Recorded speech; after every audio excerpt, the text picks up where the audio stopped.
Recently, I came across the issue of needing stock footage for my video. As I was looking around, I noticed there were a few prime websites that require money. Well, I don't have a lot of money and I need to make a decision, and if you're in the same situation, then this video is perfect for you. The difference between this video and other videos is the method I used to make my decision. I began by searching each website and going through their images. Naturally, if you're watching this, you've probably done the same and came to the same conclusion. I don't know. Of course, you can go by the price tag, but if you're here and have already skimmed both sites, then you've most likely done that, and so far, nothing has tilted your decision in either direction. The most resounding question I could guess you are being troubled with is the following. How do I know if this site has everything I need? Along with, will this site have what I need in the future? If you've asked yourself these questions, then we are on the same page, and this is what I decided to do. And hopefully, my method and what I've learned will help you as well. But before I get started, I want to mention that along the way I discovered a runner-up in which I must absolutely endorse. So stay tuned to the end, and you'll know exactly what to do next. So there I was, wanting to create a video. I had my script and audio done, but now I wanted to put some visuals. I know this sounds like repeating myself, but this is actually the first step I took. Step 1. Visualize what you want your video to look like. Go ahead, I'll wait. Looking back, I'm very happy with my writing process because I knew exactly what I wanted my video to look like while I was writing my script and recording. And hopefully for you, that's all you'll need to make your decision. But if not, then I got you. Just be patient. With a vision in my head of what I wanted my video to look like, my next step was simple and realistic. Step 2.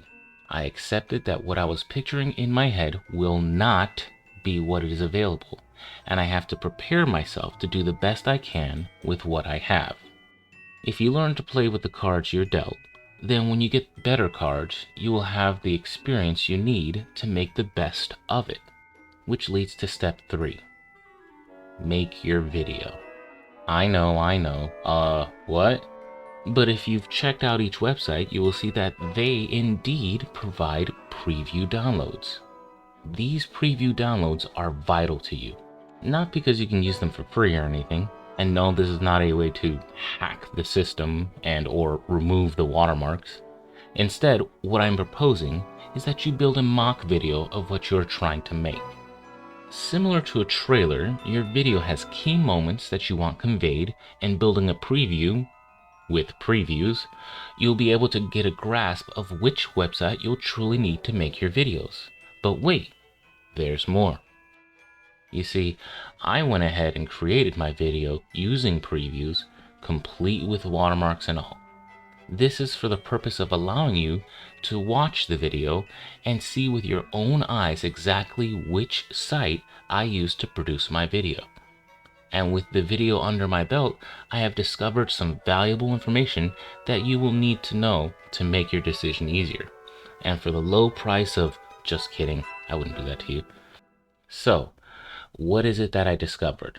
Well, I'll try and make this as simple as possible. I learned that each site is geared for certain aspects of video creation. StoryBlocks is excellent for commercial-looking projects. Do you need an epic city view or scenes that are more realistic in nature?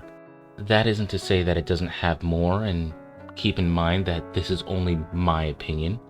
But from what I can see, StoryBlocks can be used with something like Fiverr, and now you can be the person putting visuals to inspirational messages that others write. Meanwhile, Envato has a lot more abstract concepts. Things that aren't an office worker doing something or a model standing in a field.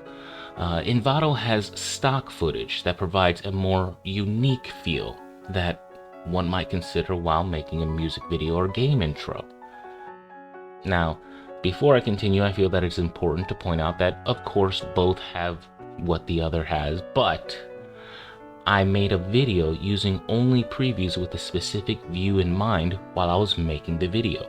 I actually had StoryBlocks, Envato, and a third website that managed to sneak into my favor.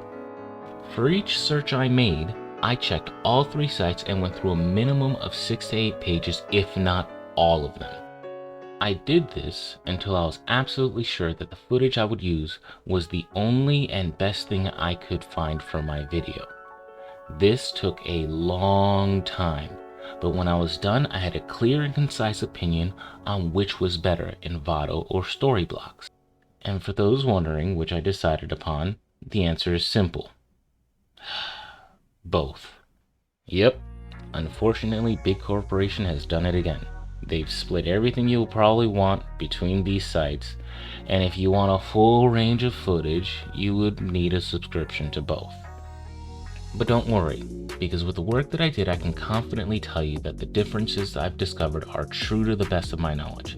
So if you have a good idea of what you want, then determining how abstract or realistic you want your video to be, you can kind of already feel yourself leaning towards one side over the other, can't you? Well, that's not all, because the third site that I had opened, one that some of you already are aware of, is a website called Pexels. Pexels.com is a wonderful site that unfortunately doesn't get enough love. The proverbial middle child, this website offers free stock footage and contributors that work really hard to build themselves a portfolio. This is why I would endorse looking at this site, and if you know anyone that can contribute to it, then I ask that you encourage them to do so. This site couldn't provide what the other two have, but if you do step forward, you'll notice that occasionally there is no watermark on the video, and those are the ones I managed to get from Pexels. Now there's an additional website that you might notice in the video known as VideoHive. This site is a sub-site to Envato, which includes even more resources, but I mostly wanted to determine the difference between Envato and StoryBlocks, so I tried to use as little as possible. But I believe VideoHive is accessible through an Envato subscription, so I counted them as a single resource. Step 4. As a sacrifice to you, I have uploaded the full pilot episode of the video series with all the watermarks included. I intend on producing more videos for that series without the watermarks, but to accomplish 2 goals in one, I have provided a link to the pilot episode in the description below. I invite you to watch it so that you can see where each stock footage came from in order to show the proportions of each site used in all their watermark glory. So that's it. I hope that knowing now that StoryBlocks and Envato indeed have a different feel, and knowing what those differences are, will help you make your decision. I would recommend eventually getting both if you want the full extent of resources, but being on a budget means starting with what you need first. Remember to watch the video, like and subscribe, and I hope you have a great day.